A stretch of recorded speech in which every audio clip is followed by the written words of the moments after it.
Welcome to my class. আমি প্রদ্যুৎ। দেখো, আজকে আমি তোমাদের করাবো ক্লাস 8 এর গণিত বিষয়ের কোষে দেখি 7.1। কোষে দেখি 7.1-এ আজকে আমি তোমাদের পড়াবো। দেখো 78 নম্বর পেজে দেখো 11, 12 এবং 13 নম্বর দাগের অঙ্ক। প্রত্যেকটা অঙ্ক আমি খুব সহজ করে বুঝিয়ে দেওয়ার চেষ্টা করব। তোমরা শেষ পর্যন্ত ভিডিওতে সঙ্গে থাকো, আশা করি বুঝতে পারবে। এর আগে মোট দুটি ভিডিওতে কিন্তু এই 10 নম্বর দাগ পর্যন্ত আমি করে দিয়েছি। যারা দেখোনি, ডেসক্রিপশন বক্সে প্লেলিস্টের লিংক থাকবে, সেখান থেকে দেখে নিতে পারবে, অথবা এই ভিডিও শেষে যে এন্ড স্ক্রিন আসবে সেখানেও কিন্তু তোমরা সেটা পেয়ে যাবে। ঠিক আছে, তো চলো আজকে ভিডিও শুরু করা যাক। তো দেখো, আজকে যে আমরা অঙ্কগুলো করব সেই চ্যাপ্টারটা কি, দেখো বিপ্রতীপ কোণের ধারণা। ঠিক আছে, তো চলো আমরা প্রথমেই শুরু করছি 11 নম্বর দাগের অঙ্ক থেকে। তো কি বলছে আগে দেখে নাও। বলছে দুটি সরল রেখা পরস্পর ছেদ করলে যে চারটি কোণ উৎপন্ন হয় তাদের সমষ্টি 4 সমকোণ প্রমাণ করি। বুঝতে পেরেছো? এটা আমাদের কি করতে হবে? প্রমাণ করতে হবে। তো দেখো, যে অঙ্কটা আমরা ওখানে পড়লাম বা প্রশ্নটা পড়লাম সেটা আমি খাতায় এখানে লিখে নিয়েছি। তোমরা নিশ্চয়ই জানো যে এটা উপপাদ্য এবং এটাকে আমাদের প্রমাণ করতে হবে। তো এই যে প্রশ্নটা দেওয়া রয়েছে, এই প্রশ্নের মধ্যেই কিন্তু আমাদের প্রদত্ত আছে এবং প্রামাণ্য আছে। আমরা জানি উপপাদ্যের মোট কটা বলো? 4টি পার্ট থাকে, তাই না? তোমরা জানো, তাও আমি আবার আরেকবার বলছি। দেখো, প্রথম পার্ট হচ্ছে প্রদত্ত, 2 নম্বর কি থাকে বলো তো? প্রামাণ্য, 3 নম্বর থাকে অঙ্কন, এবং 4 নম্বর থাকে হচ্ছে প্রমাণ। বুঝতে পেরেছো?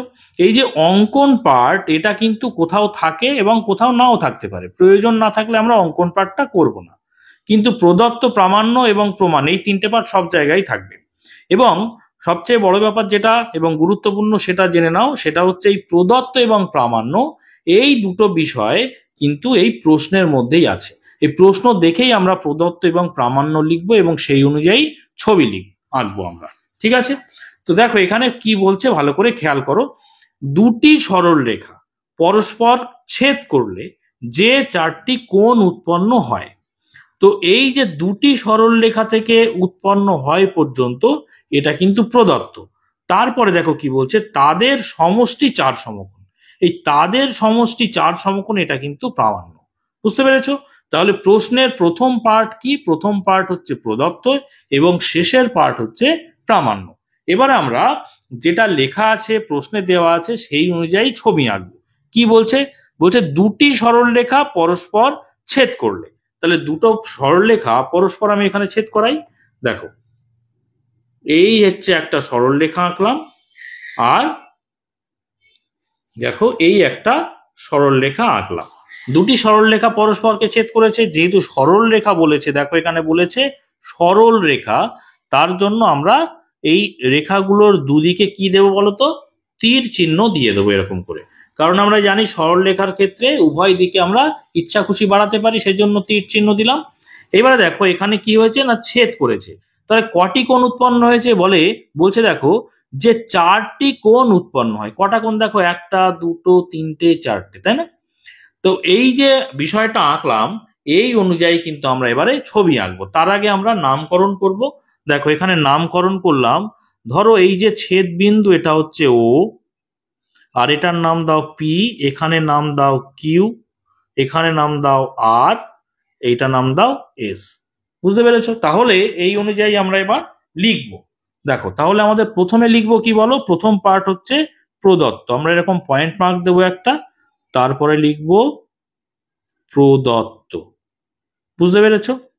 দেখো, যেটা আমি এঁকেছি, যেটা আমি প্রশ্নে বলে দেওয়া অনুযায়ী তো এঁকেছি, সেটাই কিন্তু আমি লিখবো। যেহেতু আমরা পি কিউ আর এস এটা আমাদের নিজেরাই নামকরণ করেছি, তাই না? তো নাম তো দেয়া ছিল না, নামকরণ নিজেরা করেছি, সেজন্য আমরা ধরি কথাটা লিখবো। দেখো প্রথমে লিখবে ধরি পি কিউ ও, দেখো একটা পি কিউ আর একটা কি আর এস। আর এস, দেখো এখানে কি বলেছে? দুটি সরলরেখা পরস্পরকে ছেদ করেছে। তাহলে পি কিউ ও আর এস সরলরেখা দুটি পরস্পরকে, দেখো একদম কিন্তু মুখস্থ করতে যাবে না, যা এখানে লেখা আছে সেই অনুযায়ী ছবি এঁকেছি এবং সেটাই কিন্তু আমি যেটা দেখে দেখে লিখছি এখানে নিজের ভাষায়, বুঝতে পেরেছো? বইয়ের কোনো ভাষার প্রয়োজন নেই। ধরি পি কিউ আর এর সরলরেখা দুটি পরস্পরকে কোথায় ছেদ করেছে বলো? ও বিন্দুতে। দেখো লিখছি ও বিন্দুতে ছেদ করেছে। আমি লিখছি, তোমরা খেয়াল করো, তোমরা নিজের ভাষায় লিখবে এবং এটা লিখতে লিখতেই কমপ্লিট হতে হতেই দেখবে তোমরা নিজেদেরই মুখস্থ হয়ে যাচ্ছে বিষয়টা। মুখস্থ বলছি তোমরা বুঝে, কিন্তু মুখস্থ বলতে পুরো মুখস্থ নয়, তোমরা নিজেরাই পারবে বিষয়টা। তাহলে পি কিউ আর এস ও বিন্দুতে ছেদ করেছে, যার ফলে কটি কোণ উৎপন্ন হয়েছে বলেছে। দেখো দুটি সরলরেখা পরস্পর ছেদ করলে, তাহলে ছেদ তো করেছে, এবার কি বলছে? যে চারটি কোণ উৎপন্ন হয়। তাহলে যে চারটি কোণ উৎপন্ন হয় সেই কোণগুলো লিখে ফেলি। দেখো করেছে, যার ফলে কোণ, প্রথম কোণ কি লিখছি দেখো পি ও এস, পরপর লিখে ফেলি পি ও এস কমা দিয়ে, তারপরটা দেখো S O Q, S O Q comma দিয়ে, তারপরে দেখো আর ও কিউ, কোণ আর ও কিউ, এবং আরেকটা কোণ কি পি ও আর। তাহলে কোণ পি ও আর কি হয়েছে? উৎপন্ন হয়েছে, উৎপন্ন হয়েছে। বুঝতে পেরেছো? যেটা এঁকেছি সেটাই কিন্তু নিজের ভাষায় লিখেছি। এবারে কি বলছে দেখো, তাহলে প্রথম পার্ট আমরা প্রদত্ত লিখে ফেলেছি, পরের পার্ট কি বলো? পরের পার্ট হচ্ছে প্রামাণ্য। প্রামাণ্য মানে কি? প্রামাণ্য মানে যেটা আমাদের প্রমাণ করতে হবে। তাহলে সেটা দেখো প্রশ্নের পরের পার্ট, দেখো কি বলছে? তাদের সমষ্টি, সমষ্টি মানে যোগফল, চার সমকোণ। তাহলে তাদের মানে কি? যে চারটি কোণ উৎপন্ন হয়েছে তাদের সমষ্টি চার সমকোণ। তাহলে সেই চারটি কোণ তো আমি এখানে লিখেছি। তাহলে আমরা প্রামাণ্যতে লিখবো কি? কোণ পি ও এস যোগ কোণ এস ও কিউ যোগ কোণ আর ও কিউ যোগ কোণ পি ও আর, এই চারটি কোণ তো উৎপন্ন হয়েছে। তাদের সমকোণের এই যে সমষ্টি, এই যে কোণগুলো সমষ্টি কত হবে বলতো? চার সমকোণ। ঠিক আছে, এটা হয়ে গেল প্রামাণ্য। এবারে এখানে কোনো অঙ্কন পার্ট নেই, সেজন্য অঙ্কন আমরা এখানে করব না। এর আগেই বলেছি অঙ্কন কিন্তু সব ক্ষেত্রে লাগে না। তাহলে এবারে আমরা করব কি বলতো? প্রমাণ। এবার দেখো আমরা ছবিটা ভালো করে খেয়াল করি। আমরা বিভিন্নভাবে প্রমাণ করতে পারি। একটা জিনিস খেয়াল করো, এখানে পি কিউ ধরো একটা সরলরেখা, তাই না? তো পি কিউ সরলরেখার উপরে দেখো ও এস কিন্তু দণ্ডায়মান। যদি আমি এখানে স্কেল দিয়ে ধরো এই নিচের অংশটা চাপা দিয়ে দিলাম, ভালো করে খেয়াল করো তো, দেখো পি কিউ সরলরেখা আছে, তার উপরে ও এস রশ্মি দণ্ডায়মান না? বুঝতে পেরেছো? তাহলে সেটাই লিখছি, দেখো পি কিউ সরল রেখার উপর কে দণ্ডায়মান? দেখো ভালো করে ও এস দণ্ডায়মান। উপরটা খেয়াল করো, নিচের অংশটা চেপে দিলাম। তাহলে ও এস কি? ও এস তো একটা রশ্মি, কারণ ওর একটা প্রান্ত বিন্দু আছে আর একদিকে তীর চিহ্ন আছে। তাহলে লিখবো ও এস রশ্মি দণ্ডায়মান, তাই তো?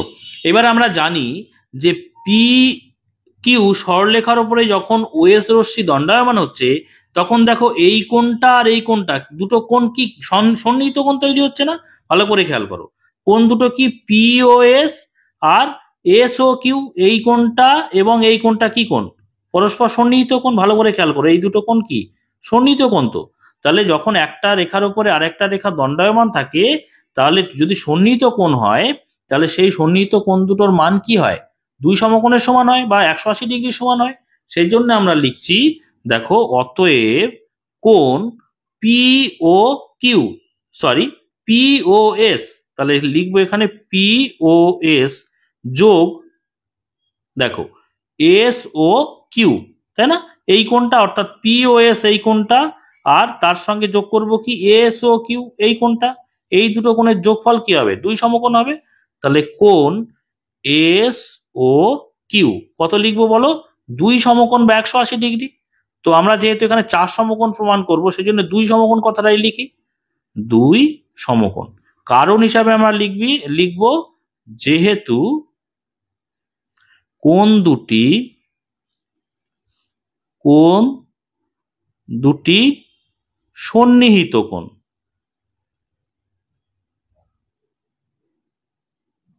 সন্নিহিত কোণ আমরা যখন উপপাদ্যে কোনো কিছু লিখবো, কেন লিখছি তার কিন্তু ব্যাখ্যা ব্র্যাকেটে দিয়ে দিতে হবে, বুঝতে পেরেছো? নিজের ইচ্ছে মতো তো লেখা যাবে না। তো প্রথম বিষয়টা আমরা করলাম, এটা আমরা এই যে সমীকরণটা লিখলাম এটাকে আমরা 1 নম্বর সমীকরণ লিখছি, রোমান 1 দিলাম। ঠিক আছে, এবারে ঠিক আর এক রকম ভাবে বিষয়টাকে দেখো, আমরা এই ওপরের দুটোর কোণ নিয়ে নিয়েছি, ঠিক একই রকম ভাবে নিচের এই দুটো কোণ এবার নেব। তাহলে আমরা উপরে যখন কোণ দুটো নিয়েছিলাম নিচের অংশটুকু চাপা দিয়েছিলাম, এবারে নিচের দুটো কোণ নেব, সেই জন্য উপরের দুটো কোণ তো আমার নেওয়া হয়ে গেছে, আর দুটো কোণ নিই। তাহলে উপরেরটা কিন্তু আমি চাপা দিয়ে দিচ্ছি, দেখো উপরের অংশটা আমি চাপা দিয়ে দিলাম। তাহলে কি হয়ে গেল, দেখো সেই পি কিউ সরলরেখার উপরে এবারে ও আর রশ্মি দণ্ডায়মান না, তাই তো? আমি কেন করছি, কারণ দুটো কোণ আমাদের অলরেডি নেওয়া হয়ে গেছে, দুই সমকোণ প্রমাণ করেছি, আর দুটো কোণের যোগফল যদি দুই সমকোণ প্রমাণ করি তাহলেই আমাদের 4 সমকোণ পেয়ে যাব। তো দুটো কোণ নিয়ে নিয়েছি ওপরে, নিচে দুটো কোণ নেব। তাহলে ঠিক একই রকম ভাবে আমরা লিখবো, দেখো পি কিউ সরলরেখার উপর, সরলরেখার উপর কে দণ্ডায়মান, ভালো করে দেখো তো, ও আর রশ্মি দণ্ডায়মান। তাহলে লিখবো ও আর রশ্মি দণ্ডায়মান। ঠিক আছে, এই দণ্ডায়মান হওয়ার জন্য দুটো কোণ তৈরি হয়েছে সন্নিহিত কোণ। দেখো এই কোণটা আর এই কোণটা কি কোণ, সন্নিহিত কোণ পরস্পর। তাহলে সন্নিহিত কোণের যোগফল কত হবে, দুই সমকোণ বা 180 ডিগ্রির সমান হবে। সেজন্য দেখো আমরা এখানটায় লিখবো অতএব কোণ পি ও আর, তাই না? তাহলে লিখছি কোণ পি ও আর যোগ কোণ আর ও কিউ, এই কোণটা আর এই কোণটার যোগফল। তাহলে কোণ আর ও কিউ সমান কত, সন্নিহিত কোণ যেহেতু সেজন্য আমরা লিখছি এটা দুই সমকোণ, লিখব দুই সমকোণ। এটারও কারণ এই উপরে যেটা লিখেছি কি সেটা লিখব, যেহেতু কোণ দুটি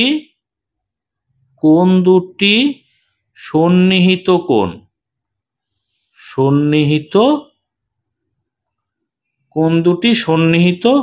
কোণ, ঠিক আছে, এটা কারণ। এইবারে দেখো এই ওপরেরটাকে 1 নম্বর সমীকরণ দিয়েছিলাম, এটাকে আমি 2 নম্বর সমীকরণ দিলাম। এবারে আমরা করছি দেখো 1 এবং 2 যোগ করে দিচ্ছি, তাহলে লিখবো 1 যোগ 2 করে পাই। দেখো 1 যোগ 2 করছি মানে কি, বাঁ দিকের গুলো যোগ করে দেবো আর ডান দিকের গুলো যোগ করে দেবো। তাহলে বাঁ দিকে কি কি কোণ আছে দেখো, কোণ পি ও এস, প্রথম সমীকরণটা দেখো কি আছে এখানে, এস ও কিউ, কোণ এস ও কিউ। আর 2 নম্বর সমীকরণে বাঁ দিকে কি আছে, পি ও আর যোগ আর কি আছে, আর ও কিউ সমান, দেখো উভয়ই দুই সমকোণ, এই দুটো কোণের যোগফল দুই সমকোণ, আবার এই দুটো কোণের যোগফলও দুই সমকোণ। তাহলে বাঁ দিকের গুলো যদি যোগ করি ডান দিকের গুলো যোগ করতে পারবো, দুটোর মানই তো দুই সমকোণ, দুটোর মানই তো সমান। তাহলে বাঁ দিকের দুটো কোণের সঙ্গে 1 নম্বরের বাঁ দিকের দুটো কোণের সঙ্গে 2 নম্বরের বাঁ দিকের দুটো কোণ আমরা দেখো নিচে যোগ করে দিয়েছি। তাহলে ডান দিকের বিষয়গুলো যোগ করে দিই। দেখো 1 নম্বর সমীকরণের ডান দিকে ছিল 2 সমকোণ যোগ 2 সমকোণ যোগ 2 সমকোণ, ঠিক আছে। তাহলে 2 সমকোণ আর 2 সমকোণ যদি যোগ করি কত হবে বলতো, 4 সমকোণ হবে, 4 সমকোণ হলো। ঠিক আছে, এটাই তো আমাদের কি ছিল, প্রমাণ করতে দেওয়া ছিল। দেখো এখানটায় যে POS S O Q R O Q R পিও আর যে 4টি কোণ তার সমকোণ, 4 সমকোণের সমান। তো সেটাই তো আমরা এখানে লিখে ফেলেছি, 4 সমকোণ আমরা প্রমাণ করে ফেলেছি। তাহলে অবশ্যই আমরা ব্র্যাকেটে প্রমাণিত কথাটা লিখে দেব, বুঝতে পেরেছো? তাহলে কি করলাম বিষয়টা, দেখো এখানে প্রথমে এই উপরের দুটো কোণের যোগফল বের করেছি 2 সমকোণ, তারপরে এই নিচের দুটো কোণের যোগফল বের করেছি 2 সমকোণ, তারপরে 4টে কোণ আমরা যোগ করে দিয়েছি, সেখানেই 4 সমকোণ পেয়ে গেছি। কোনো মুখস্থ করার বিষয় নেই, যেটা প্রশ্নে দেওয়া ছিল সেই অনুযায়ী দেখে দেখে ছবি এঁকেছি এবং সেই ছবি দেখে দেখেই কিন্তু আমরা পরপর লিখে ফেলেছি। এভাবেই তোমরা কিন্তু এটা বুঝবে এবং প্র্যাকটিস করবে। ঠিক আছে, তো চলো পরেরটা এবার করব। এবার দেখো আমরা 12 নম্বর দাগের অঙ্কটা করব। কি বলছে, পি কিউ আর ত্রিভুজের কোণ পি কিউ আর সমান কোণ P R Q. Q R বাহুকে উভয় দিকে বর্ধিত করলে যে দুটি বহিঃকোণ উৎপন্ন হয় তাদের মান সমান প্রমাণ করি। বুঝতে পেরেছো? তো দেখো এই যে প্রশ্নটা সেটা আমি লিখে নিয়েছি। এবারে কি বলেছি যে এই যে প্রশ্নের মধ্যেই কিন্তু প্রদত্ত আছে এবং প্রামাণ্য আছে, তাহলে সেইটাকে আমাদের আগে বেছে নিতে হবে কোনটা প্রদত্ত এবং কতটা প্রামাণ্য। আমি বলেছি প্রথমের দিকে থাকে প্রদত্ত এবং শেষের দিকে থাকে প্রামাণ্য। তাহলে ভালো করে খেয়াল করো, পি কিউ আর ত্রিভুজের কোন পি কিউ আর সমান P R Q. Q R বাহুকে উভয় দিকে বর্ধিত করলে যে দুটি বহিঃকোণ উৎপন্ন হয় তাদের মান সমান। তাহলে এই যে তাদের মান সমান এটা কিন্তু হয়ে গেল প্রমাণ করতে হবে। এই যে তাদের মান সমান এটা আমাদের প্রমাণ করতে হবে, তাহলে এটা হয়ে গেল প্রামাণ্য। তার আগের টুকু এই এই এখান থেকে প্রথম থেকে এই পর্যন্ত এটা কিন্তু প্রদত্ত। বুঝতে পেরেছো? এইটা বেছে নেওয়াটা বা বুঝে নেওয়াটা কিন্তু আগে জরুরি। এইবারে এই যে লেখা সেই অনুযায়ী আমরা কি করব, এখানে ছবিটা আঁকবো, প্রদত্ত অনুযায়ী ছবিটা আঁকবো। কি বলছে, পি কিউ আর ত্রিভুজের, তাহলে পি কিউ আর একটা ত্রিভুজ আগে আমি আঁকি। দেখো এখানে স্কেল দিয়ে এইভাবে তোমরা আঁকবে এবং অবশ্যই পেন্সিল ব্যবহার করবে। আমি এখানে পেন ব্যবহার করছি যাতে করে তোমরা ছবিতে ভালো দেখতে পাও। তোমরা কিন্তু অবশ্যই পেন্সিল ব্যবহার করবে ছবি আঁকার ক্ষেত্রে। দেখো এইভাবে একটা ত্রিভুজ আঁকলাম। বুঝতে পেরেছো? ত্রিভুজটার নাম কি বলেছে, পি কিউ আর। তাহলে এখানটায় নাম দাও পি, এইটা হচ্ছে কিউ, এটা হচ্ছে আর। দেখো যা পড়ছি তাই কিন্তু ছবি আঁকছি। এবারে কি বলছে এখানে, কোন পি কিউ আর সমান পি আর কিউ। কোন পি কিউ আর মানে এই কোনটা, এই কোনটার সঙ্গে কে সমান, P R Q. P R Q অর্থাৎ এই কোনটার সঙ্গে এই কোনটা সমান। ভালো কথা। এইবারে বলছে কিউ আর বাহুকে, এই যে দেখো কিউ আর বাহু, তাকে উভয় দিকে বর্ধিত করলে, উভয় দিকে মানে এদিকেও বাড়াবো আবার এদিকেও বাড়াবো, উভয় দিকে বর্ধিত করলে যে দুটি বহিঃকোণ উৎপন্ন হয়। তাহলে উভয় দিকে দেখো আমি বাড়িয়ে দিচ্ছি, তাহলে দুটো বহিঃকোণ তৈরি হবে, তাই না? তাহলে এইদিকেও আমি বাড়িয়ে দিলাম আবার এদিকেও বাড়িয়ে দিলাম। ঠিক আছে? তাহলে এদিকে বাড়িয়ে দিলাম, ধরো এদিকে নাম দিলাম এস আর এদিকে নাম দিলাম টি। ঠিক আছে, এস টি। তো এই যে ছবি আঁকলাম প্রদত্ত অনুযায়ী ছবি আঁকলাম, তাহলে প্রদত্ত আমি ছবি দেখে দেখে লিখে ফেলি। দেখো তাহলে প্রথমের পার্ট অর্থাৎ প্রদত্ত পার্ট আমরা এরকম পয়েন্ট মার্ক দেব এবং লিখব প্রদত্ত। প্রদত্ত পয়েন্টে কি লিখবো, দেখো ত্রিভুজ একটা এঁকেছি পি কিউ আর, তাহলে ত্রিভুজ পি কিউ আর এর কি বলেছিল, পি কিউ আর ত্রিভুজের কোন পি কিউ আর সমান পি আর কিউ, সেটা আগে লিখে ফেলি। এমন ভাবে এঁকেছি সেটা যে কোন পি কিউ আর সমান কোন পি আর কিউ, এই কোণটার সঙ্গে এই কোণটা সমান। এবার কি করা হয়েছে, কিউ আর বাহুকে উভয় দিকে বর্ধিত করলে, তো বর্ধিত করেছি দেখো, লিখছি দেখো যে কিউ আর বাহুকে এবং কিউ আর বাহুকে কতদূর উভয় দিকে বর্ধিত করেছি, তাই না? কিউ আর বাহুকে কতদূর বর্ধিত করেছি, এস এবং টি পর্যন্ত। কিউ আর বাহুকে এস এবং টি পর্যন্ত উভয় দিকে বর্ধিত করলাম,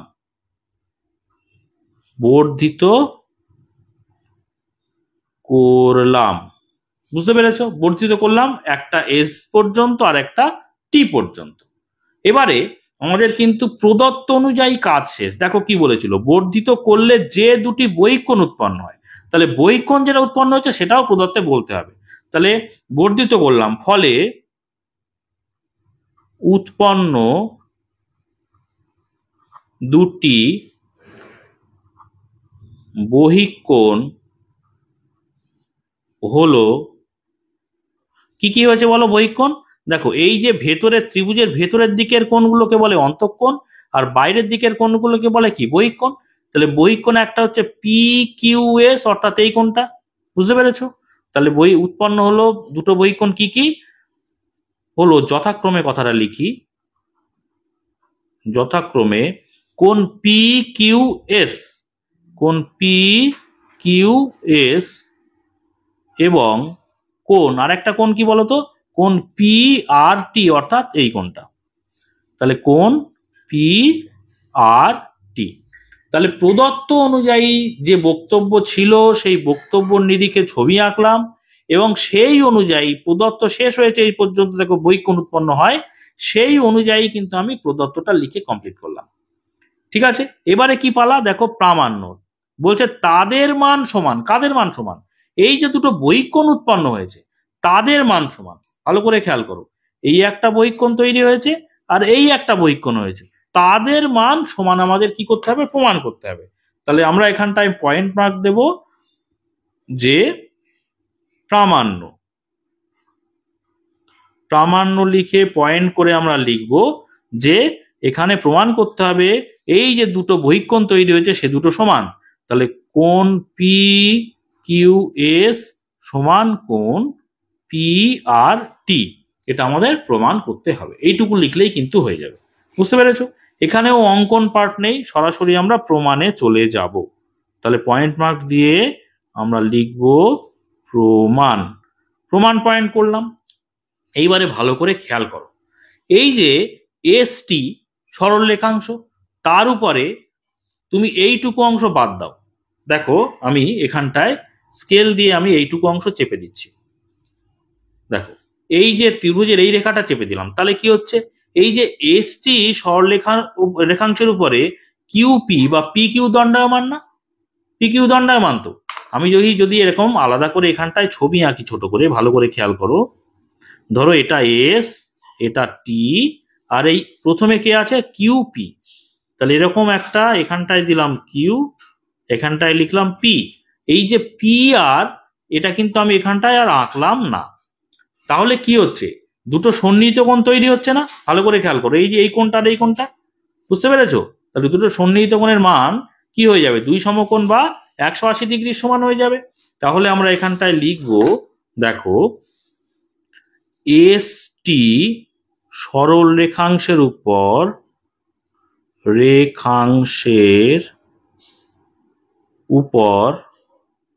কে দণ্ডায়মান, এস টি সরল রেখাংশের উপরে পি কিউ রেখাংশ দণ্ডায়মান। দেখো পি কিউ দণ্ডায়মান। দণ্ডায়মান হলে কি হয় না, সন্নিহিত কোণের যোগফল দুই সমকোণ হয়। অতএব আমরা লিখতে পারি যে কোণ পি কিউ এস, এই ছবিতে আলাদা করে যেটা দেখিয়েছি সেখানে দেখো পি কিউ এস এই কোণটা, তাহলে কোণ পি কিউ এস যোগ কোণ পি কিউ টি এই কোণটা, তাহলে কোণ পি কিউ টি, এই দুটো কোণের যোগফল কত হবে বলতো, দুই সমকোণ। তাহলে লিখবো দুই সমকোণ। কেন? কারণ হচ্ছে যেহেতু দুটি কোণ সন্নিহিত কোণ। উপপাদ্যর ক্ষেত্রে আমরা যাই লিখি না কেন লিখেছি সেটা কিন্তু আমাদের ব্যাখ্যা দিতে হবে। তো আমরা পাশে ব্যাখ্যা দিয়ে দিলাম। তাহলে প্রথম ক্ষেত্রে হয়ে গেল। তাহলে এই যে এইটুকু অংশ যদি আমি বাদ দিয়ে দিই, চেপে দিই, তাহলে দেখতে পাচ্ছি এসটি রেখাংশের উপরে পি কিউ দণ্ডায়মান। এইবারে তুমি আর একটা এই অংশটাকে চেপে দাও। যদি আমি এই অংশটাকে চেপে দিই তাহলে কি হচ্ছে, এসটির উপরে কে দণ্ডায়মান হচ্ছে, পি কিউ। তাহলে এই ছবিটাকে যদি আমি আলাদাভাবে আঁকি, ছোট করে আঁকছি, দেখো এইবারে আঁকছি, এখানে এস লিখছি, এখানে টি লিখছি, আর আগে পি কিউ দণ্ডায়মান করেছিলাম, এখন পি আর দণ্ডায়মান করবে। তাহলে এইভাবে পি আর এখানটায় লিখলাম, এখানে পি, আর এটা লিখলাম আর। ভালো করে খেয়াল করো, এইটুকু অংশ কাটলাম না, এইটুকু অংশ লিখলাম না।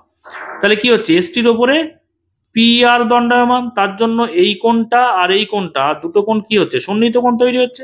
দুটো সন্নিহিত কোণ তৈরি হলে দুটো সন্নিহিত কোণের মান কত হবে, দুই সমকোণের সমান হবে। তাহলে সেটাই আমি দেখো লিখছি। আবার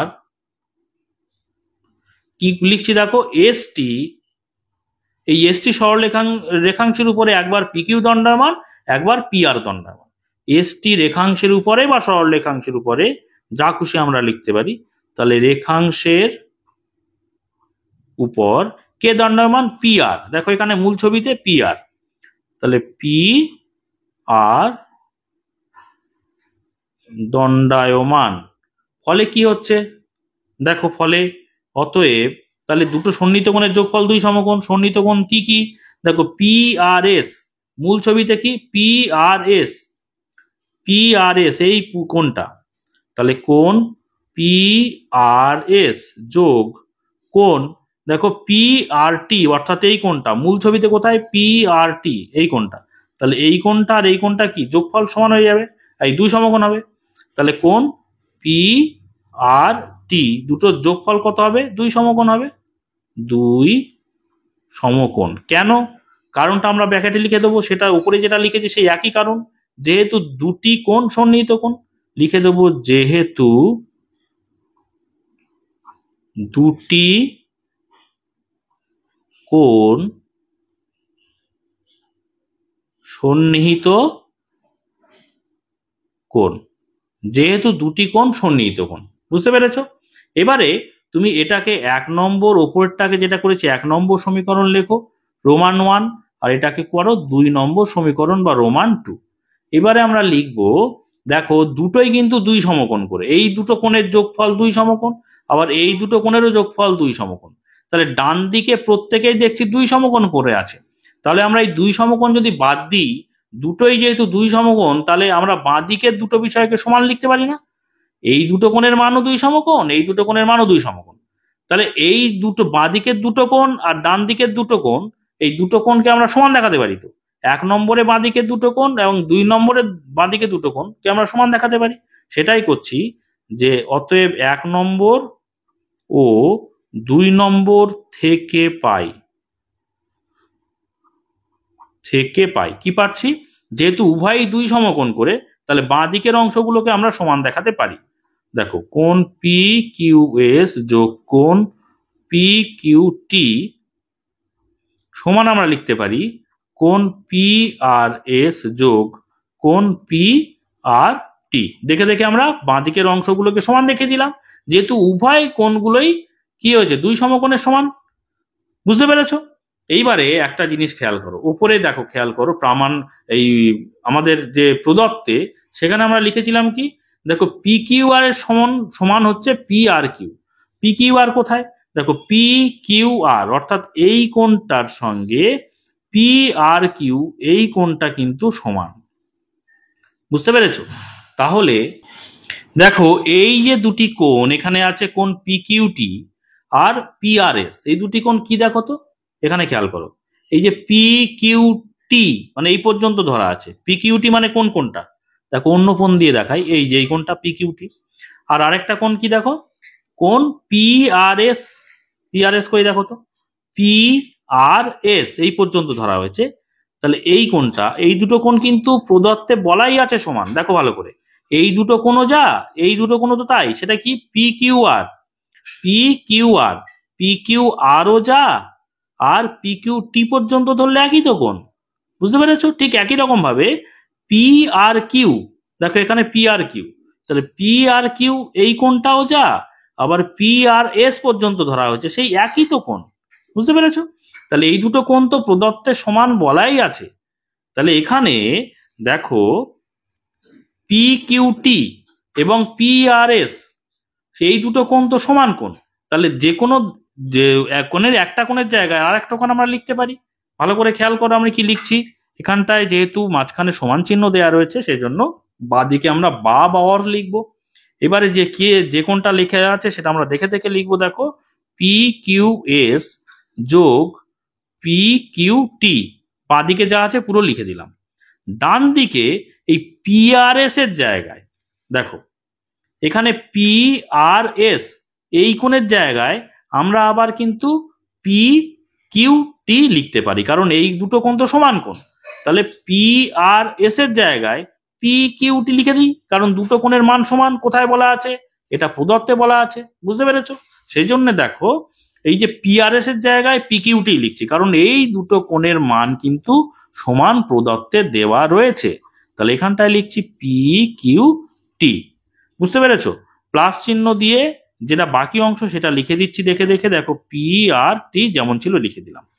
এই যে পিকিউটির জায়গায় পিআরএস এর জায়গায় পিকিউটি লিখে দিলাম, তার কারণ হচ্ছে এই দুটো কোণের মান সমান এবং এই যে সমানটা কিন্তু কোথায় বলা ছিল, প্রদত্তে বলা ছিল, সেই বিষয়টাই কিন্তু আমরা লিখে দেব যে কেন আমি একটার পরিবর্তে আর এক কোনটা লিখলাম। তাহলে এখানটায় লিখবো আমরা এভাবে, যেহেতু এই প্রদত্তে লেখা আছে পি কিউ আর সমান পি আর কিউ, তাহলে এখানটায় লিখবো যেহেতু কোণ পি কিউ আর সমান কোণ পি আর কিউ। বুঝতে পেরেছো? এবারে উভয় দিকে সমান চিহ্নের উভয় দিকে দেখো একই বিষয় চলে এসছে, এখানে পি কিউটি এখানে পি কিউটি, দুটো কোণের মান সমান ছিল বলে একটা কোণের পরিবর্তে আর একটা কোণ লিখেছি। এবারে উভয় দিকে সমান বলে আমরা কেটে দিতে পারি, তাহলে পড়ে থাকছে কি দেখো তো, পড়ে থাকছে যে কোণ পি কিউ এস সমান কোণ পি আর টি। এবারে পি কিউ এস আর পি আর টি কই, দেখো এটাই কিন্তু আমাদের প্রমাণ করতে দেওয়া ছিল। প্রামাণ্যতে দেখো কোণ পি কিউ এস সমান পি আর টি, কোন কোনটা সেটা, এই দুটো বহিক কোণ দেখো পি কিউ এস অর্থাৎ এই কোণটা কার সঙ্গে সমান, পি আর টি অর্থাৎ এই কোণটা, দুটো বহিক কোণ কিন্তু সমান। এখানে কিন্তু সেটাই প্রমাণিত হয়ে গেছে, পি কিউ এস সমান পি আর টি, এটাই আমরা প্রামাণ্যতে লিখেছিলাম। তাহলে এখানটায় আমরা লিখে দেব, যেহেতু প্রমাণ করতে বলেছিল সেই জন্যে প্রমাণিত কথাটা আমাদের অবশ্যই লিখে দিতে হবে। আশা করি বুঝতে পেরেছো। এবার দেখো আমরা 13 নম্বর দাগের অঙ্কটা করব। কি বলছে, দুটি সরলরেখা পরস্পরকে একটি বিন্দুতে ছেদ করায় যে চারটি কোণ উৎপন্ন হয় তাদের সমদ্বিক খণ্ডকগুলি পরস্পর দুটি লম্ব সরলরেখা প্রমাণ করি। ঠিক আছে, তো চলো অঙ্কটা দেখো আমি এখানে লিখে নিয়েছি। আমি কি বলেছি, যে প্রশ্নের মধ্যেই কিন্তু দুটো পার্ট থাকে, প্রদত্ত এবং প্রামাণ্য। তাহলে প্রদত্ত কতটা এবং প্রামাণ্য কতটা সেটা আমাদের আগে চিহ্নিত করতে হবে। ভালো করে খেয়াল করো কি বলছে, দুটি সরলরেখা পরস্পরকে একটি বিন্দুতে ছেদ করেছে, তাই না? তাহলে ছেদ করায় যে চারটি কোণ উৎপন্ন হয়, তাহলে কোণ উৎপন্ন আমরা করব, করার পরে কি বলছে, তাদের সমদ্বিক খণ্ডকগুলি পরস্পর দুটি লম্ব সরলরেখা। তাহলে সমদ্বিক খণ্ডকগুলি কি হবে, পরস্পর দুটি লম্ব সরলরেখা হবে। তাহলে এই পরস্পর দুটি লম্ব সরলরেখা হবে, এটা কিন্তু আমাদের প্রমাণ করতে হবে। বুঝতে পেরেছো? পরস্পর দুটি লম্ব সরলরেখা হবে, প্রমাণ করতে হবে। তাহলে তার আগে পর্যন্ত অর্থাৎ দুটি সরলরেখাকে ছেদ করাবো, ছেদ করানোর ফলে যে চারটি কোণ উৎপন্ন হবে, যে চারটি কোণ উৎপন্ন হওয়ার পরে তাদের সমদ্বিক খণ্ডকগুলি অর্থাৎ তাদের সমদ্বিক খণ্ডক পর্যন্ত আঁকবো, এটা হচ্ছে প্রদত্ত। তাহলে আমরা দেখো স্কেল নিলাম, এবার আমরা কি করব, পেন্সিল নেব। আমি পেন নিলাম, তোমরা কিন্তু অবশ্যই পেন্সিল ব্যবহার করবে, বারবার বলছি। তাহলে আমি এখানে এইভাবে একটা সরলরেখা নিলাম, দেখো আর একটা সরলরেখা এইভাবে আঁকছি। দুটো সরলরেখা কি বললাম, একটা ছেদ করছে, দেখো কি বলছে, দুটি সরলরেখা পরস্পরকে একটি বিন্দুতে ছেদ করায়। তাহলে একটা বিন্দু সেখানে আমি ছেদ করিয়ে দিয়েছি। তাহলে দুটি সরলরেখা যেহেতু বলেছে, দুদিকে আমি এরকম তীর চিহ্ন দিয়ে দিচ্ছি। দেখো যেহেতু সরলরেখার তীর চিহ্ন থাকে, দুদিকেই বাড়ানো যাবে বলে ছেদ করেছে, ছেদ বিন্দুর নাম দিয়ে দিলাম ও। এবারে কি বলছে, ছেদ করায় যে চারটি কোণ উৎপন্ন হয়েছে, একটা দুটো তিনটে চারটে কোণ উৎপন্ন হয়েছে, তাদের সমদ্বিক খণ্ডক। সমদ্বিক খণ্ডক মানে কি, সম মানে হচ্ছে সমান, দ্বি মানে হচ্ছে দুই, আর খণ্ড মানে হচ্ছে ভাগ করা। তাহলে সমদ্বিক খণ্ডক মানে যারা সমান দুই ভাগে ভাগ করে দেয় বা করে, তাদেরকে সমদ্বিক খণ্ডক বলে। তাহলে দেখো যে প্রথম কোণ, এই কোণটা সমদ্বিক খণ্ডক আঁকি। সমদ্বিক খণ্ডক মানে মোটামুটি সমান দুই ভাগে ভাগ করার চেষ্টা করবে। দেখো এই যে সমদ্বিক খণ্ডকগুলো আমি কিন্তু একটু ডট ডট দিয়ে আঁকছি, বুঝতে পেরেছো? যাতে করে তোমরা আলাদা করতে পারো, তোমরা ডট ডট না দিয়েও আঁকতে পারো।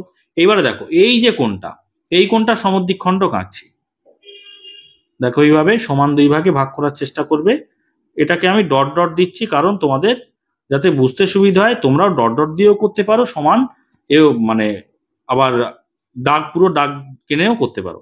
এবারে দেখো এই যে কোণটা তৈরি হয়েছে তার সমদ্বিক খণ্ডক করছি, সমান দুই ভাগে ভাগ করছি। দেখো এইভাবে ডট ডট দিয়ে করলাম। আবার দেখো এই যে কোণটা তাকেও সমান করছি।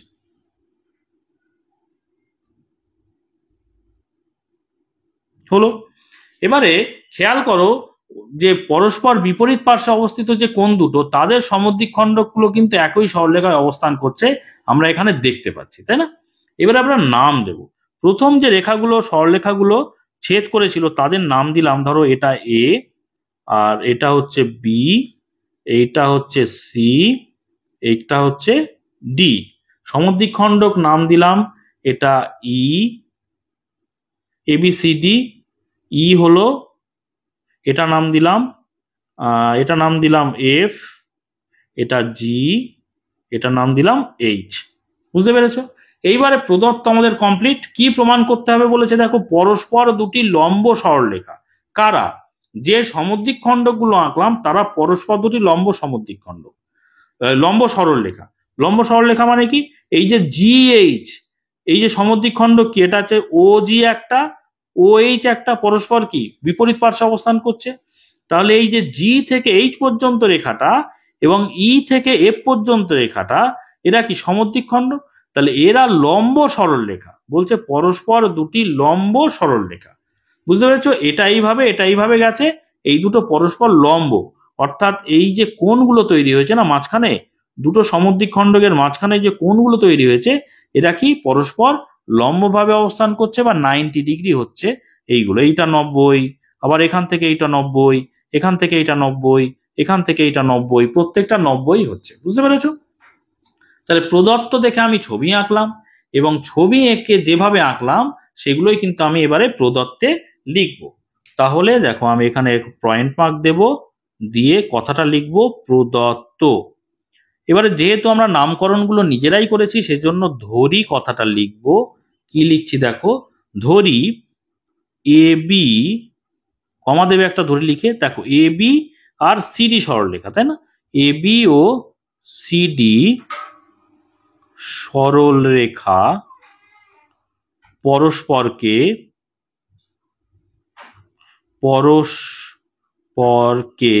কোথায় ছেদ করেছে? দেখো এ বি আর সিডি সরলরেখা পরস্পরকে ও বিন্দুতে ছেদ করেছে। তাহলে এ বি ও সিডি সরলরেখা পরস্পরকে ও বিন্দুতে ছেদ করায়, দেখো এ বি ও সিডি সরলরেখা পরস্পরকে ও বিন্দুতে ছেদ করায়, প্রদত্তের প্রশ্নও তো তাই দেয়া আছে। দুটি সরলরেখা পরস্পরকে একটি বিন্দুতে ছেদ করায়, সেই বিন্দুটা কি? ও বিন্দুতে। ছেদ করায় কি হচ্ছে? যে চারটি কোণ উৎপন্ন হয়। তাহলে যে চারটি কোণ উৎপন্ন হয় সেগুলো লিখি। ছেদ করায় কি হচ্ছে, কি কি কোণ তৈরি হচ্ছে ভালো করে খেয়াল করো। তোমরা এই যে যেগুলো সমদ্বিখণ্ডক এঁকেছি সেটা বাদ দাও, কি কোণ তৈরি হয়েছে? প্রথম কোণ দেখো এ ও ডি, এই কোণটা তৈরি হয়েছে না? দেখো এ, যেগুলো আমি ডট ডট দিয়ে করেছি সেটা বাদে, এ ও ডি, এই কোণটা ভালো করে খেয়াল করো। তাহলে কোণ এ ও ডি, তারপরে কি কোণ তৈরি হয়েছে? দেখো কোণ ডি ও বি তৈরি হয়েছে, এইটা, তাই তো? তাহলে কোণ ডি ও বি, তারপরে কি তৈরি হয়েছে ভালো করে খেয়াল করো, দেখো বি ও সি, এই কোণটা তৈরি হয়েছে না? তাই তো? যে ছেদ করেছে, তো ছেদ করার ফলে বি ও সি তৈরি হয়েছে, কোণ বি ও সি। এবং কি কোণ তৈরি হয়েছে আর একটা, দেখো এই যে ছেদ করেছে তার জন্য কি কোণ তৈরি হয়েছে? এ ও সি তৈরি হয়েছে, এই কোণটা। ঠিক আছে? তাহলে কোণ এ ও সি ছেদ করা এই কোণ, চারটি কোণ উৎপন্ন বা তৈরি হয়েছে। ঠিক আছে? এবার কি বলছে দেখো, যে উৎপন্ন হয়েছে বলে চারটি কোণ, তাদের কি হয়েছে? তাদের সমদ্বিখণ্ডকগুলি। তাহলে সমদ্বিখণ্ডকগুলো ডট ডট দিয়ে এঁকেছি দেখতে পাচ্ছ, সেগুলো লিখে ফেলি। এবারে লিখছি চারটি কোণের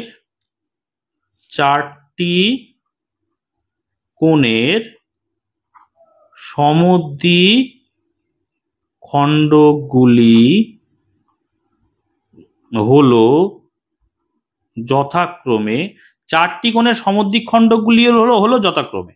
তাহলে প্রথম কোণটা খেয়াল করো, এ ও ডি। এ ও ডি, এই এ ও ডি কোণের সমদ্বিখণ্ডক কোনটা এঁকেছি? এই যে দেখো জি থেকে ও পর্যন্ত। তাহলে প্রথমটা লিখি জি ও, তাহলে প্রথমটা হচ্ছে জি ও, যথাক্রমে লিখেছি মানে এই কোণ অনুযায়ী দেখবো, সেই অনুযায়ী সমদ্বিখণ্ডক লিখবো। পরের কোণটা দেখো ডিওবি, ওই দেখো ডিওবি, এই কোণের সমদ্বিখণ্ডক এঁকেছি দেখো এখান থেকে এই পর্যন্ত, অর্থাৎ এফ ও। তাহলে পরেরটা হচ্ছে এফ ও। তারপরে দেখো কি কোণ? বিওসি, তাহলে বিওসি, এই কোণের সমদ্বিখণ্ডক দেখো এইচ ও, তাহলে লিখছি এইচ ও। এবং পরের কোণটা দেখো এওসি, তাহলে এওসি, এই যে এওসি কোণ, এই কোণটা তার সমদ্বিখণ্ডক কি ইও, তাই না? তাহলে লিখি ইও। তাহলে চারটি সমদ্বিখণ্ডক যথাক্রমে লিখে দিলাম। তাহলে এই পর্যন্ত ছিল সমদ্বিখণ্ডক আঁকা পর্যন্ত ছিল প্রদত্ত। এবার প্রামাণ্য কি লিখবো? পরস্পর দুটি লম্ব সরলরেখা। কারা? এই সমদ্বিখণ্ডকগুলি পরস্পর দুটি লম্ব সরলরেখা। তাহলে এখানটায় অঙ্কন পার্ট নেই, সরাসরি চলে যাব প্রামাণ্যতে। প্রামাণ্য মানে যেটা আমাদের প্রমাণ করতে হবে। তাহলে কোন দুটি সরলরেখা লম্ব সরলরেখা? পরস্পর বিপরীত পার্শ্বে অবস্থান করছে যে সমদ্বিখণ্ডকগুলি, সেগুলো লম্ব সরলরেখা। অর্থাৎ এই যে জিও থেকে আবার এইচও দুটো যোগ করলে কি হচ্ছে? জিএইচ। ঠিক একই রকম ভাবে ইও আর এফও দুটো যোগ করলে কি হচ্ছে? ইএফ। এই যে পরস্পর দুটি সরলরেখা কি হয়েছে? লম্ব সরলরেখা হয়েছে। তাহলে আমাদের প্রামাণ্য লিখতে হবে কি না, জি এইচ, এই জি থেকে এইচ পর্যন্ত ও কি থেকে ই থেকে এফ পর্যন্ত ও ই এফ পরস্পর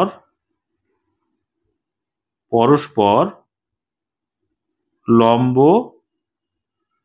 সরল রেখা, পরস্পর লম্ব সরল রেখা। ঠিক আছে? অর্থাৎ এটা কিভাবে সম্ভব? অন্যভাবেও ব্যাখ্যা করা যায়। সেটা কিভাবে সম্ভব পরস্পর লম্ব সরল রেখা? দেখো, জি ও এফ, অর্থাৎ এই ডট ডট থেকে এই ডট ডট পর্যন্ত এই কোণটা, দেখো অন্য কালি দিয়ে দেখাই তাহলে তোমাদের বুঝতে সুবিধা হবে।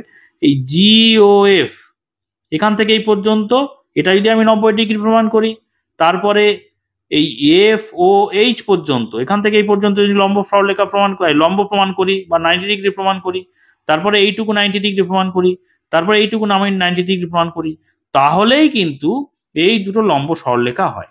তাই তো? তাহলে অর্থাৎ আমি লিখছি এখানটায়, দেখো যে জিও লম্ব, জিও লম্ব এফও, এফও এটা প্রমাণ করলে হবে, এটা প্রমাণ করতে হবে। আবার কি? দেখো, এফও লম্ব এইচও, এফও লম্ব এইচও। আবার দেখো, তাহলে এফও লম্ব এইচও হলো। আবার দেখো, এইচও লম্ব ইও, এইচও লম্ব ইও এবং আর সঙ্গে কি? এবারে দেখো এখানে চলে এসো, ইও লম্ব জিও, তাহলে ইও লম্ব জিও।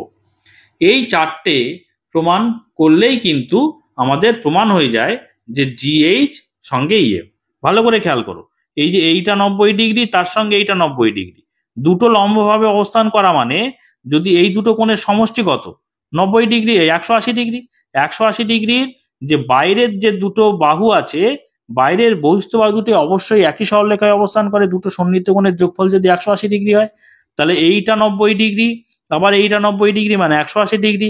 তাদের বহিস্থ দুটো বাহু যে সন্নিহিত কোণ 90 ডিগ্রি 90 ডিগ্রি, তাদের বহিস্থ বাহু কি?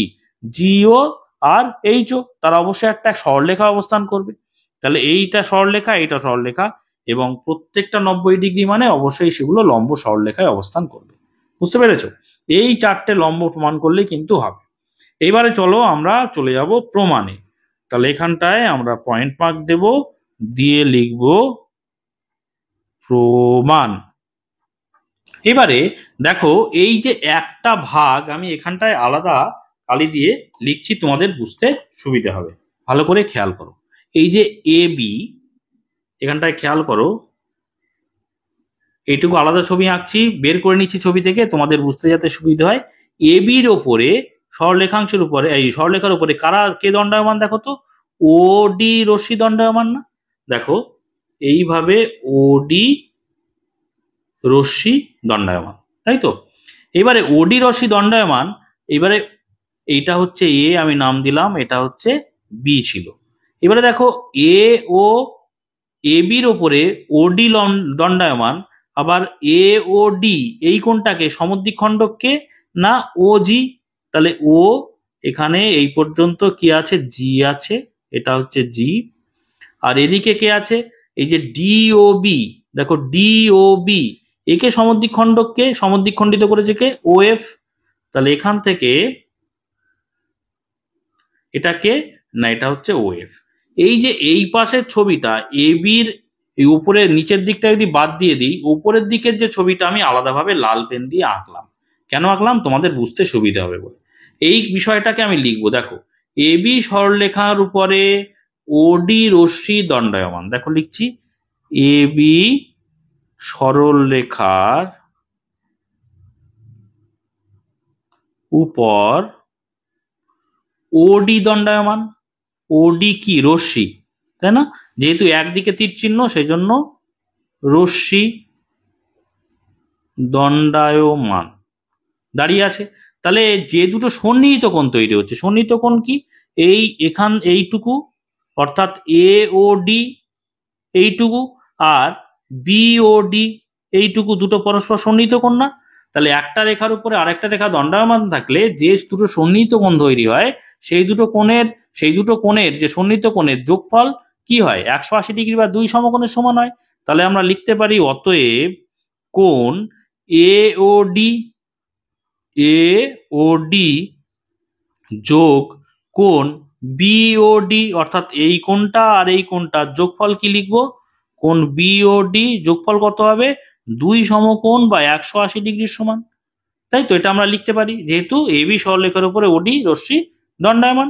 তাই তো, এইবারে দেখো এই যে সমীকরণটা তৈরি হয়েছে, উভয় দিকে আমি 2 দিয়ে ভাগ করে দেব। দেখো আমি বা চিহ্নটা লিখলাম, কারণ মাঝখানে সমান চিহ্ন আছে, বা অর লিখতে হয় সমাধানের ক্ষেত্রে।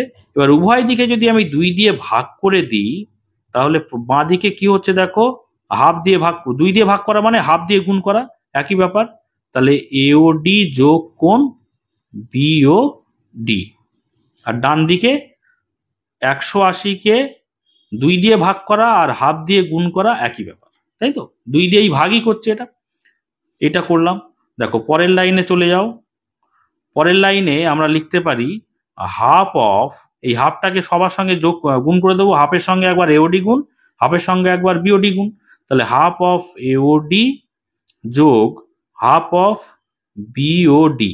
খুবই সহজ, ভালো করে খেয়াল করে বুঝতে পারবে। দেখো এখানে 180-কে যদি আমরা 2 দিয়ে কাটাকুটি করি তাহলে কত হবে বলতো? 90 হবে। তাহলে আমরা এখানটায় 90 ডিগ্রি পেলাম। তো 90 ডিগ্রি আমাদের প্রমাণ করতেই তো হবে 90 ডিগ্রি, অর্থাৎ 90 ডিগ্রি হলেই তো এই লম্ব হবে, তাই না? এই যে লম্ব লিখেছি জিও সমান লম্ব এফও, এই লম্ব চিহ্নটা, তাহলে 90 ডিগ্রি মানেই লম্ব। তাহলে এবারে হাফ অফ এওডিটা কি, ভালো করে খেয়াল করো, ছবিটাতে চলে যাও। হাফ অফ এওডি, এই এওডির হাফ মানে এখান থেকে এইটুকুও হতে পারে, আবার এখান থেকে এইটুকু হতে পারে, কিন্তু আমাদের দরকার এই ডট ডট দেখা আছে অর্থাৎ জিওএফ, এই কোণের বিষয়টা দরকার। এই যে কোণটা, এই জিওএফ কোণটাকে আমাদের 90 ডিগ্রি প্রমাণ করতে হবে। 90 ডিগ্রি করলেই আমরা বলতে পারবো জিও লম্ব এফও। আমাদের এই যে জিও লম্ব এফওটা, এইটুকু লম্ব প্রমাণ করতে পারলে বা 90 ডিগ্রি প্রমাণ করতে পারলেই কিন্তু হবে। বুঝতে পেরেছো? তাহলে আমাদের এই আমরা এওডির হাফ আমরা এখানটায় লিখেছি কি, হাফ অফ এওডি লিখেছি। এই হাফ অফ এওডি আমরা এই নিচের অংশটুকু নেব না, এটা তো দরকার নেই আমাদের। দরকারটা কি না, এই যে ডট ডট দেওয়া আছে তার উপরের অংশটুকু, ভেতরের অংশটুকু। তাহলে হাফ অফ এওডি মানে হচ্ছে আমরা হয় জি ও এ নিতে পারি অথবা জি ও ডি নিতে পারি। আমাদের যেহেতু প্রয়োজন জিওডি নিই। তাহলে হাফ অফ এওডি সমান আমরা লিখতে পারি, বা দেখো কোণ জি ও ডি নিলাম। বুঝতে পেরেছো? দেখো জি ও ডি। কেন হাফ অফ এওডি? কারণ এই যে এটা তো সমদ্বিখণ্ড, এই কোণটা এওডি কে ভেঙে দিয়েছে 2 ভাগে, সমান 2 ভাগে ভেঙেছে, জিও সমদ্বিখণ্ড। তাহলে হাফ অফ এওডি, এই পুরো কোণটার হাফ নিচের অংশটুকু হতে পারে, উপরের অংশটুকু হতে পারে। আমরা উপরের অংশটুকু দরকার, কারণ এই কোণটা এবং এই কোণটা যোগ করে যদি 90 ডিগ্রি দেখাই, তবে এই জিও লম্ব এফও দেখাতে পারবো। বুঝতে পেরেছো? তাহলে এই হাফ অফ এওডি পুরো কোণটার হাফ আমরা এই ভেতরের অংশটুকু নিলাম, অর্থাৎ জিওডি নিলাম। বুঝতে পেরেছো? ঠিক একই রকম ভাবে এই যোগ চিহ্নটা এখানে দিলাম, হাফ অফ কি আছে, বিওডি। দেখো বিওডি, এই পুরো কোণটা যেহেতু সমদ্বিখণ্ড করছে ওএফ, মানে সমান 2 ভাগে ভাগ করেছে, এই কোণটার সঙ্গে এই কোণটা সমান, তাহলে আমরা নিচের অংশটুকু নিতে পারি হাফ। এই পুরো কোণটার হাফ মানে নিচের অংশও নিতে পারি, উপরের অংশও নিতে পারি। কিন্তু আমাদের উপরের অংশ এই কোণটা সঙ্গে এই কোণটা যোগ করে 90 ডিগ্রি দেখাবো। নিচের অংশ নেওয়ার দরকার নেই, আমরা উপরের অংশটুকু নেব। উপরের অংশ কি? F O D. তাহলে half of B O D সমান উপরের অংশ নিলে হয়ে যাচ্ছে এফ ও ডি।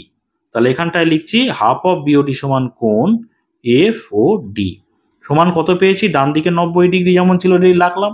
এবারে দেখো এই যে দুটো কোণের যোগফল জিওডি আর এফওডি, জিওডি আর এফওডি এই দুটো যোগ করলে তো এইটুকু পাই, পুরোটা পাই না। মূল ছবিতে চলে যাও, দেখো জিওডি অর্থাৎ এইটুকু আর এফওডি অর্থাৎ এইটুকু, দুটো যোগ করলে তো পুরো জি ও এফ পাই, তাই না? তাহলে আমরা লিখতে পারি দুটো কোণের যোগফল সমান কোণ জি ও এফ।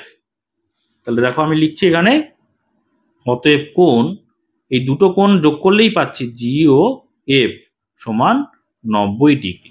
দেখো ভালো করে মূল ছবিতে চলে যাও, কোণ জি ও এফ অর্থাৎ দেখো আমি লাল পেন দিয়ে লিখছি এই কোণটা, এই পুরো কোণটা জি ও এফ, এই পুরো কোণটা হচ্ছে 90 ডিগ্রি। এই কোণটা 90 ডিগ্রি মানে আমরা লিখতে পারি জিও লম্ব এফও, তাই তো? সেটাই দেখো প্রথমটা আছে জিও লম্ব এফও। এই যে প্রমাণ করলাম একই রকম ভাবে দেখো আমরা লিখে নিই আগে। তাহলে আমরা লিখতে পারি অতএব জিও লম্ব, এটা লম্ব চিহ্ন এফও। বুঝতে পেরেছো? ঠিক একই রকম ভাবে তাহলে আমরা একটা ভাগ নিয়ে কাজ করে এইটুকু প্রমাণ করলাম, ঠিক একই রকম ভাবে এই ভাগে এইটুকু লম্ব প্রমাণ করতে পারবো, তারপরেরটা প্রমাণ করতে পারবো, পরের ভাগেও থেকে প্রমাণ করতে পারবো, বারবার একই ভাবে। বুঝতে পেরেছো? তাহলে আমরা লিখবো অনুরূপে, আর বারবার প্রমাণ করার দরকার নেই, একবার প্রমাণ করে দিয়েছি, সেই জন্য আমরা লিখবো অতএব অনুরূপে প্রমাণ করা যায়, অনুরূপে প্রমাণ করা যায়। কি যায়? এই যে জিও লম্ব এফও যেমন করে প্রমাণ করেছি, পরপর এখানে যেমন প্রমাণ করতে দেয়া ছিল প্রামাণ্যতে লিখেছি, সেগুলো পরপর লিখে দেবো। অনুরূপে প্রমাণ করা যায় যে এফও লম্ব এইচও, দেখো দেখে দেখে লিখবো এফও লম্ব এইচও, তারপরে এইচও লম্ব ইও এবং ইও লম্ব জিও। দেখো এই উপরে যেটুকু লেখা আছে জিও লম্ব এফও, এটা তো প্রমাণ করেছি, তাহলে বাকি তিনটে আমি দেখে দেখে এখানে অনুরূপে প্রমাণ করা যায় এই লিখে দিয়েছি তিনটে। বুঝতে পেরেছো?